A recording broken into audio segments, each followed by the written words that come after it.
네, 오늘 읽은 본문의 말씀을 가지고 다시 오실 주님을 기대하며 라는 그런 제목으로 함께 말씀을 나누고자 합니다. 여러분, 기대입니다. 기대하면 무엇이 생각나십니까?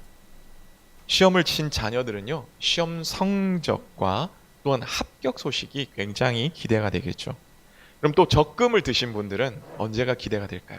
만기일이 기대가 될 것입니다. 적금하면 좋지만 혹은 할부나 대출을 하신 분들은 언제가 기대가 될까요? 완납하는 날이 기다려질 겁니다. 혹 우리 가운데 뭐 하시는 분 계신지 모르겠지만 로또 복권을 사시는 분들 언제가 기대가 되십니까? 토요일 저녁이 기다려지지 않겠습니까? 그런데 누구나 다 항상 기대하는 것들이 있는 것 같습니다. 뭡니까? 택배입니다. 맞죠? 자신이 원하는 물건을 샀습니다. 언제 탁 올 겁니다. 맞죠? 이렇게 핸드폰에 연락이 옵니다. 그러면은 갑자기 여러분 어떻습니까? 심장이 막 벌렁벌렁 뛰죠. 그리고 빨리 집에 가야겠다. 시간이 언제 되나? 이렇게 하면서 와서 막 확인을 합니다. 그런데 가장 실망이 될 때는 또 언제입니까? 택배가 지연이 됩니다. 라는 그런 문자겠죠. 달리 말하면 어떤 기다림이 굉장히 길어질 때, 어떻게 보면 그때가 우리 가운데 마음이 많이 힘들 그런 시간인지도 모릅니다. 오늘 말씀은 우리 예수님께서 부활하신 후에 승천하심의 그런 내용과 함께 다시 오심에 대한 그런 내용이 있는 그런 말씀이죠. 지난주 수요일에 우리는 예수님의 부활에 대해서 함께 살펴보았습니다. 우리 예수님은 우리를 위해서 대속제물로 십자가에 못 박혀 죽으셨습니다. 그렇지만 죄 없으신 예수님이기 때문에 그분은 죽음이 이 예수님을 어찌하지 못했고, 예수님은 능력으로 사망 권세를 깨뜨리시고 부활하셨고 부활의 첫 열매가 되셨습니다. 부활하신 예수님은 자신의 이 부활을 사람들에게 이렇게 알리셨습니다. 베드로와 요한, 막달라 마리아 및 여러 여인들, 그리고 11명의 제자들에게, 또한 엠마오로 가던 두 제자들에게 등등 여러 명에게 이렇게 말씀하시면서 이 땅에서 40일 동안 그렇게 계셨습니다. 그리고 나서 이제 때가 되어서 하늘로 승천을 하시는데요. 그러면서 하시는 말이 다시 오겠다, 다시 오겠다라고 말씀하십니다. 사랑하는 성도님 여러분, 질문을 하겠습니다. 여러분은 예수님께서 부활하셨음을 믿으십니까? 부활하신 예수님께서 승천하셨음을 믿으십니까? 승천하신 예수님께서 다시 오심을 믿으십니까?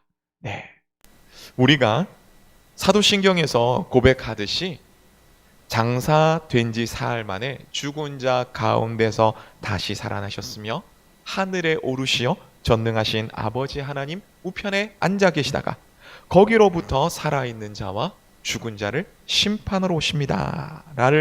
이런 말을, 이런 믿음의 고백을 우리는 마음에 꼭 새기면서 그렇게 살아가시는 우리 모두 되시기를 간절히 바랍니다. 그런데 이렇게 부활, 예수님의 부활과 승천, 그리고 이렇게 재림을 믿는 사람들은요, 앞서 말씀드렸듯이 마치 나의 소중한 물건이 있는 그 택배를 기다리듯이 그렇게 소망하며 살아갑니다. 여러분, 다시 한번 묻겠습니다. 여러분, 예수님의 오심을 기대하십니까? 우리 모두 아멘 이래야죠. 아멘. 맞습니다. 이렇게 예수님의 다시 오심을 기다리는 사람은 그럼 어떻게 살아갈까요? 첫 번째는 말씀 중심으로 살아갑니다. 오늘 본문 44절에서 45절 말씀을 우리 다시 한번 함께 읽겠습니다. 시작. 또 이르시되 내가 너희와 함께 있을 때에 너희에게 말한 바 곧 모세의 율법과 선지자의 글과 시편에 나를 가리켜 기록된 모든 것이 이루어져야 하리라 한 말이 이것이니라 하시고, 이에 그들의 마음을 열어 성경을 깨닫게 하시고. 아멘. 오늘 본문은 예수님께서 승천하시면서 제자들에게 하신 말씀이죠. 뭐라고 말씀하십니까? 예수님께서 제자들과 함께 있을 때 너에게 말한 것들을 기억하라 라고 그렇게 말씀하시죠. 그러면서 성경을 풀어서 설명을 했는데 모세의 율법과 시편의 글, 선지자의 글과 그 다음에 시편, 다시 말하면요, 즉 구약에서 말씀하신 이 모든 하나님의 말씀을 풀어서 설명했다는 것이죠. 근데 거기에 기록된 메시아, 그 메시아가 누구냐라고 한다면 예수님께서 말씀하시기를 바로 나다라고 말씀하시죠. 그러면서 이 말씀을 듣는 이 제자들의 마음을 열어주셨습니다. 그리고 하나님의 말씀을 깨닫게 하셨습니다. 오늘 우리도 승천과 재림에 대해서 우리가 말씀을 함께 깨닫기를 원하는데요. 단순히 우리 예수님이 하늘로 승천하셨다. 그리고 처음에 이 땅에 오실 때는 우리를 구원하시기 위해서, 그리고 대속물로 이렇게 주시기 위해서, 죽으시기 위해서 굉장히 연약한 모습으로 오셨지만 이제 다시 오실 때는 만왕의 왕, 만주의 주로, 심판주로 오신다. 그렇게 얘기하니까 여러분 어떻습니까? 때로는 나와는 크게 상관이 없는 듯하다. 멀게만 느껴진다. 그렇게 말씀하지 않습니까? 그리고 또 아이고 지금 삶은 바쁜데 굳이 예수님이 오셔야 하나? 아니 내가 살 동안에 좀 좋은 것 좀 주시지, 풍성하게 살게만 해주셔도 되는데 라고 하면서 우리는 그렇게 생각하며 살아가고 있지는 않습니까? 그래서 우리는 예수님의 재림이 앞서도 말씀하셨지만, 고백하셨지만 기다려진다고 말씀은 고백하시지만 사실 예수님의 재림이 그렇게 기다려지지 않는, 우리는 그런 삶을 살아가고 있지는 않습니까? 예수님께서는 이런 우리를 아시고 예수님의 재림이 어떻게 기다려야 하는지에 대해서, 유대의 혼인잔치에 대해서 말씀해 주면서 기대하게 하십니다. 우리가 잘 알죠. 예수님의 어머니 마리아 그리고 아버지 요셉이 정혼했다, 이런 얘기도 우리는 잘 알고 있습니다. 그리고 가나 혼인잔치에서 이 얘기도 알고 있죠. 또한 신랑을 기다리던 지혜로운 이 처녀들, 맞죠? 10처녀들, 5처녀는 지혜롭고 또 5처녀는 어리석었던 그런 모습에 대해서도 우리는 알고 있습니다. 그래서 아마 좀 이렇게 들어보신 분들은 유대인들의 이 결혼 예식이 어떤지 아마 많이 들어보셨을 것입니다. 그래서 기억하는 분도 분명히 있을 것입니다. 하지만 간략하게 다시 한번 요약해드리면 이렇습니다. 오래전에, 지금도 좀 그런 풍습이 있지만 더 오래전에는 유대인들은 평균적으로 남자 15세, 여자 나이 13세가 되면 결혼을 했습니다. 굉장히 어리게 했죠. 결혼은 보통 한 1년 정도에 걸쳐서, 긴 시간에 걸쳐서 결혼식을 하게 되죠. 명절 때가 됩니다. 그러면 처녀들이 나와서 막 춤을 추고 이렇게 하나님을 찬양하고 이런 모습이 있죠. 그때에 이 남자들이 이렇게 참 눈여겨봅니다. 그래가지고 이 여자가 정말 마음에 든다, 이렇게 되죠. 그러면은 아버지, 제가 저기 있는 이 처자가 너무너무 마음에 듭니다. 결혼할 수 있을까요? 라고 이렇게 하면요, 아버지가 그래, 괜찮다 아들아, 한번 가보자 해가지고 이 신랑을 데리고 아버지나 혹은 삼촌이 이제 신부의 집으로 갑니다. 그래가지고 혼담에 대해서 막 하죠. 결혼해서 이야기를 합니다. 그러면은 그 신부 아버지가 듣고 신랑도 괜찮네 라고 하면서 좋습니다, 우리 결혼을 합시다, 결혼식을 성사합시다, 이래가지고 하면 이제 그곳에서 잠깐 서약을 하죠. 계약을 씁니다. 그리고 가지고 온 이제 지참금을 조금 이렇게 주게 되죠. 그래서 이제 이것이 바로 정혼입니다. 그래서 신부에게 말합니다. 이제 우리는 결혼할 사이입니다. 하지만 우리 바로 결혼하는 것이 아니라 내가 잠시 아버지 집으로 가겠습니다. 그래서 가서 당신과 함께 살 집을 짓겠습니다 라고 하면서 약속을 하죠. 그러면은 이 신부는 어떻게 하냐면, 네 알겠습니다, 그러면 저는 신랑 당신이 오기까지 제가 준비하고 있겠습니다. 순결을 준비하고 있고요, 또 집에서 어떻게 할지, 먹을 것과 음식 만드는 것과 옷을 짓는 것들 여러 가지를 준비하겠습니다 라고 이렇게 얘기합니다. 그리고 나면 이제 신랑과 함께 온 이 신랑의 아버지나 혹은 삼촌이 이제 인사를 하고 돌아가는 거죠. 여기까지 아까 말씀드렸듯이 정혼입니다. 이 결혼의 시작이죠. 그렇게 결혼식을 올리면 이제 신랑이 다시 올 때까지 이렇게 기다리고 있습니다. 그럼 신랑은 가서 뭘 하느냐? 앞서 말씀드렸지만 집을 짓습니다.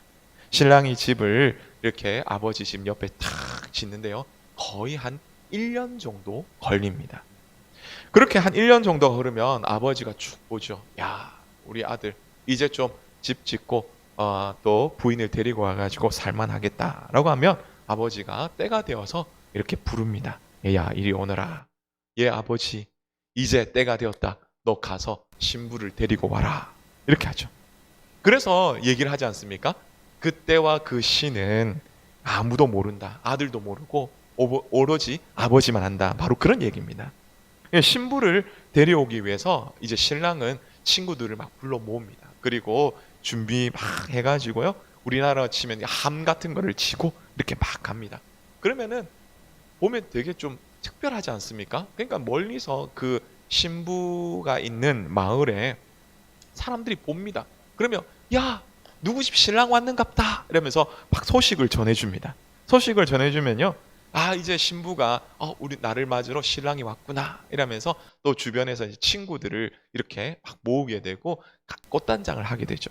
사실 이것은 보통 한 1년 정도 걸려서 오기 때문에 한 이제쯤 신랑이 올 건데 이제쯤 신랑이 올 건데 라고 하면서 이미 어느 정도쯤에 신랑이 올 거라는 것을 대충은 알고 있어요. 뭐 정확하게는 알지 못하지만, 그래서 친구들하고 이렇게 준비를 하면서 기다리고 있는 거죠. 이제 신랑이 입구에서 이렇게 했을 때 친구들과 이 와가지고 신랑이 이제 집으로, 신부 집으로 맞이하게 됩니다. 그러면 이제 함 같은 걸 내려주고 간단하게 인사를 하고 신부를 또 데리고 오는 거죠. 그래서 이제 신부를 데리고 신랑 집으로 친구들과 함께 우르르 가서 그렇게 결혼식을 하게 되고 신혼방으로 들어가게 되고요. 주변 사람들은 야, 이 기쁜 소식이 라면서 참 축하를 하면서 신랑 신부를 축하를 하면서 혼인 잔치를 이렇게 하게 되는 것입니다. 이것이 유대인의 결혼 예식인데요. 예수님의 오심을 다시 기다리는 것은 신부가 신랑이 오기를 기다리는 것 같습니다. 저도 결혼한 지 한 10년이 넘었는데요. 그때를 생각하면 사실 그때 좀 긴장감이 좀 듭니다.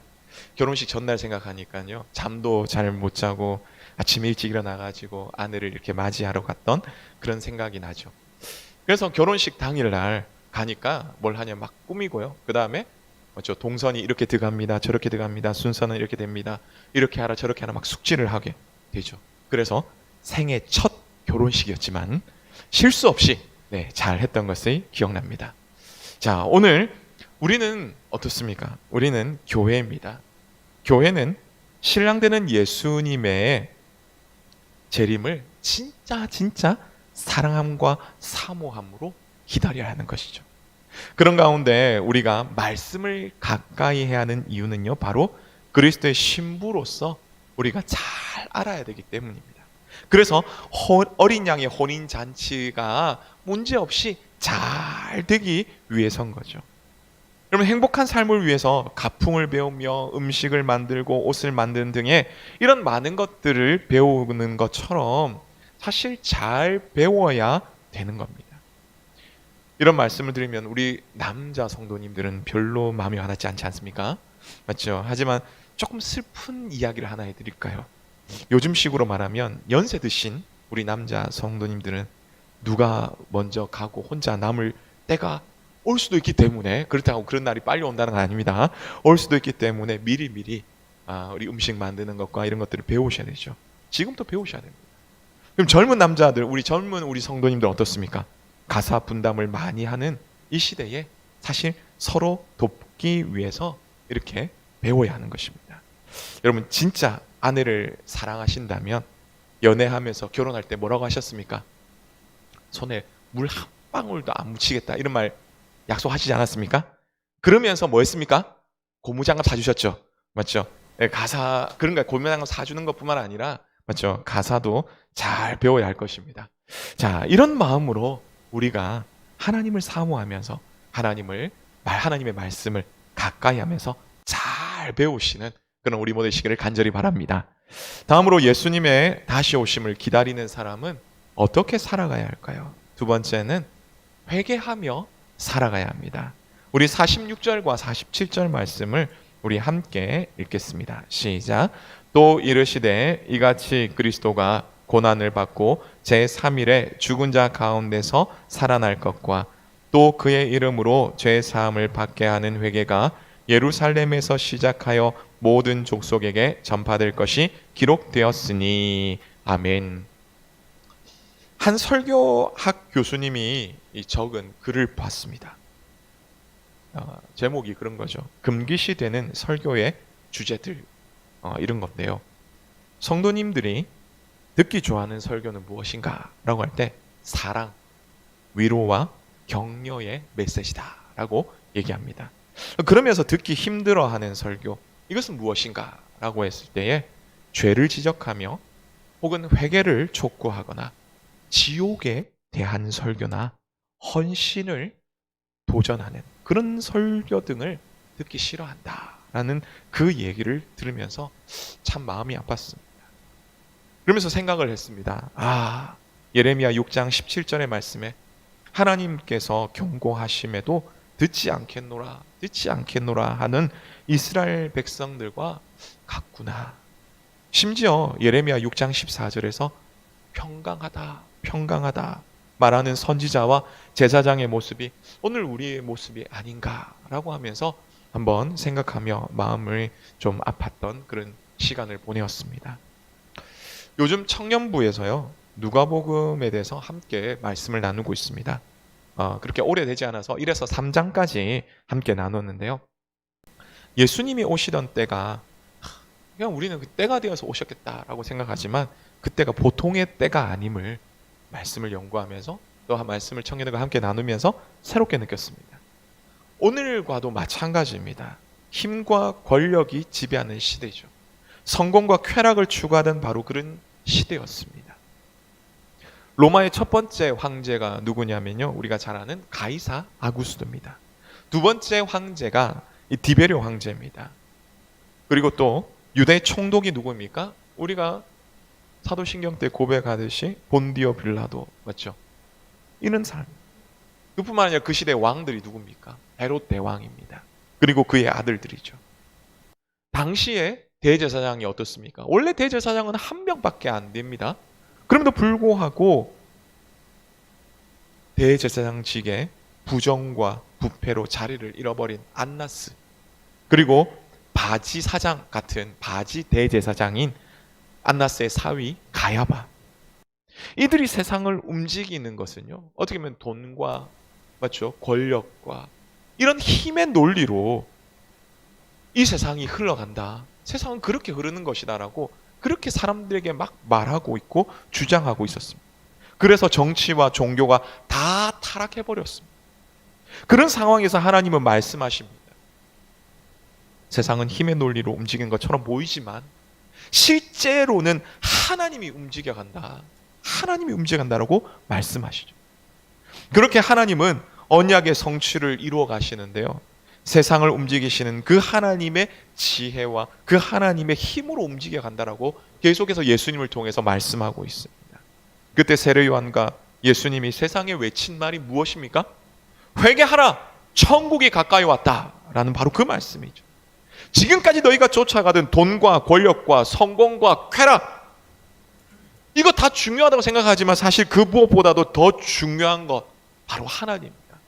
그 하나님 놓치고 사는 것, 그게 중요한 게 아니고 정말 그 하나님을 놓치고 살았던, 너희가 그렇게 살았던 돈과 성공과 쾌락, 그것을 이제 내려놓고 하나님만 따라가라, 하나님만 바라봐라, 바로 그런 말씀이죠.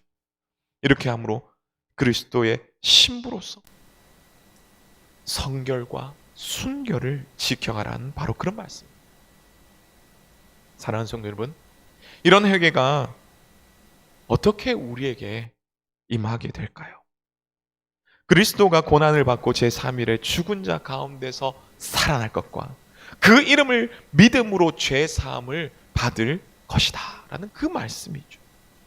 이러한 구원자 예수님이 우리 가운데 믿어질 때 우리는 회개로 나아가게 되는 것입니다. 오늘 우리는 회개의 삶을 살아가고 있습니까? 예수님을 구주로 더욱 뜨겁게 믿음으로 그 예수님의 보혈이 우리를 강하게 덮음으로 말미암아 우리의 매일매일 삶 속에서 사죄의 은총을 누리시는 그런 우리 모두 되시기를 간절히 바랍니다. 더 나아가서 회개라는 것은 단순히 잘못했습니다, 잘못을 뉘우침을 넘어서 변화이죠. 우리를 변화시키시는 그 하나님을 의지하면서, 그 하나님을 바라보면서 죄악된 내 삶을 버리고 하나님의 말씀대로 살아가기를 몸부림침으로 말미암아 진짜 변화된 삶, 진짜 회개의 삶을 살아가시는 우리 모두 되시기를 간절히 바랍니다. 마지막으로 예수님의 다시 오심을 기다리는 사람은 어떻게 살아갈까요? 세 번째는 성령의 충만한 삶을 살아갑니다. 입니다. 우리 48절에서 53절까지 조금 길지만 우리 함께 다시 한번 읽도록 하겠습니다. 시작.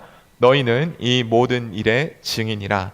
볼지어다 내가 내 아버지께서 약속하신 것을 너희에게 보내리니 너희는 위로부터 능력으로 입혀질 때까지 이 성에 머물라 하시니라. 예수께서 그들을 데리고 베다니 앞까지 나아가사 손을 들어 그들에게 축복하시더니 축복하실 때에 그들을 떠나 하늘로 올려지시니 그들이 그에게 경배하고 큰 기쁨으로 예루살렘에 돌아가 늘 성전에서 하나님을 찬송하니라. 아멘.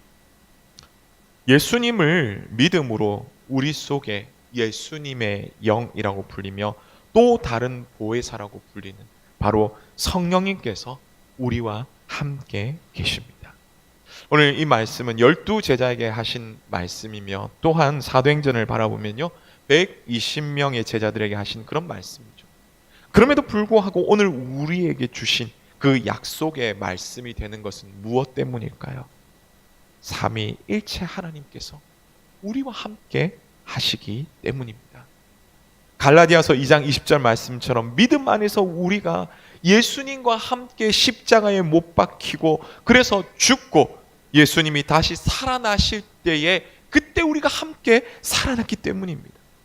요한복음 15장에 나오는 나는 포도나무요 너희는 가지라는 그 말씀처럼 우리가 참 포도나무이신 그 예수님께 우리가 접붙임을 받아서 그분의 그 생명이 우리에게 이어지기 때문에 우리에게 들어오기 때문에 우리가 살아가는 것입니다.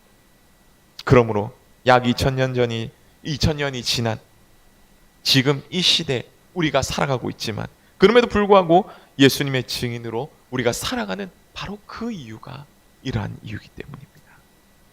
예수님의 제자들은 마가 요한 다락방에서 기도할 때에 성령님의 그 임재를 경험했습니다. 그들 가운데 성령 하나님께서 임재하셨습니다. 그리고 충만케 하셨습니다. 그러자 나아가서 예수님이 그리스도임을 널리 전파하게 되었죠. 생명다의 복음을 전파하게 되었습니다. 오늘 우리는 예수님을 구주로 믿을 때 여러분 우리 속에 성령께서 함께 계십니다. 그 성령 하나님은 우리의 믿음이 약해져 가지고 우리가 죄를 지으며 살아간다고 해가지고 떠나시는 분이 결코 아닙니다. 우리를 결코 고아처럼 그렇게 버려두지 않는다고 약속하셨고요. 천국까지 우리를 끝까지 붙들고 가신다고 우리를 인도하신다고 약속하셨습니다. 하지만 하나님이 우리 가운데 계시지만 근데 하나님은 우리 가운데 우리 속에 죄가 있으면 활동하지 않으십니다. 죄가 하나님보다 힘이 있어가지고 하나님과 꼼짝 못하게 만들어서 그런 말이 아니죠. 죄악된 인간을 보시고 안타까워하시며 회개의 기회를 주시기 위해서 하나님께서는 잠잠하시고 침묵하시는 것입니다. 만약 우리에게 하나님께서 징계하시거나 침묵하시지 않는다면 우리는 더 죄악 가운데 빠지고 방종하고 심지어 하나님의 진노로 우리는 죽을 수밖에 없는 바로 그런 상태입니다. 옛말에 손자 기호하면 할아버지 수염 뽑는다고 하는 그런 말이 있죠.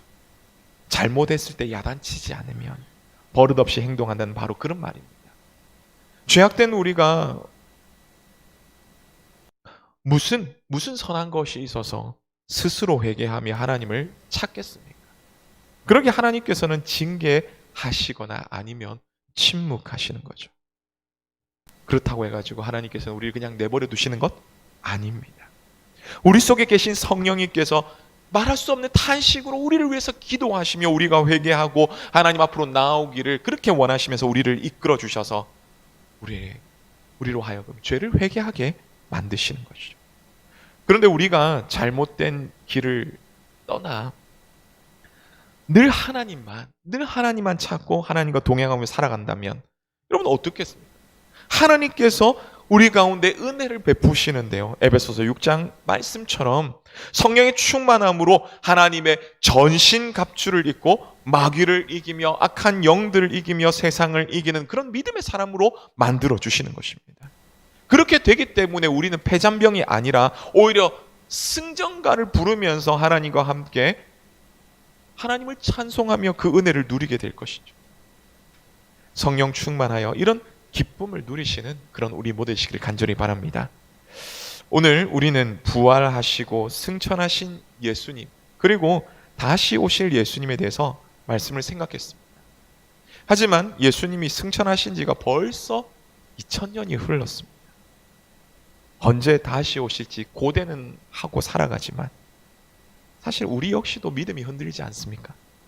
사람들이 뭐라고 합니까? 아이고, 예수님 언제 오시냐? 오신다 했는데 오지도 않네. 그럼 뭐 때문에 믿냐? 라고 하면서 우리의 마음을 흔들며 우리를 비웃습니다. 그래도 우리는 다시 오실 주님을 고대하며 살아야 합니다. 이 이야기로 설교를 마무리하고자 합니다. 어느 날 달팽이가 사과나무를 천천히 자기 집을 지고 기어오르고 있었습니다.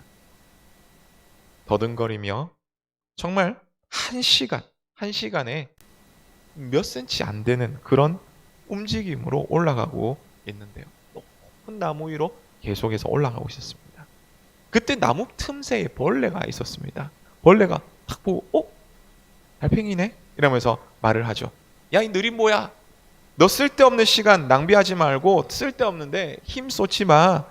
야, 저 나무 위에 올라가 봐도 소용없어. 사과는 열리지 않았어. 물론 지금 열리지 않았죠. 그러나 달팽이는 포기하지 않고 올라가면서 이렇게 혼자 말했다고 합니다. 저 꼭대기에 기어오르면 사과가 열릴 거야. 그러면서 끝까지 기다린 자가 승리한다 라는 것을 말해주고 있죠. 하늘로 승천하신 주님은 다시 온다고 약속하셨습니다.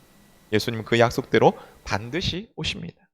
때로는 우리 삶에 힘들고 어려움이 있을 수 있습니다. 그럴지라도 약속이 더뎌짐으로 우리가 마음에 상처받고 사람들의 손가락질로 널브러질지라도 우리는 성령님의 도우심으로 말씀 붙잡고 우리 자신을 점검하면서 믿음으로 나가시는 우리 모두 되시기를 간절히 바랍니다. 그래서 주님 다시 오심이 우리의 참 소망이 되기를 주님의 이름으로 축복합니다.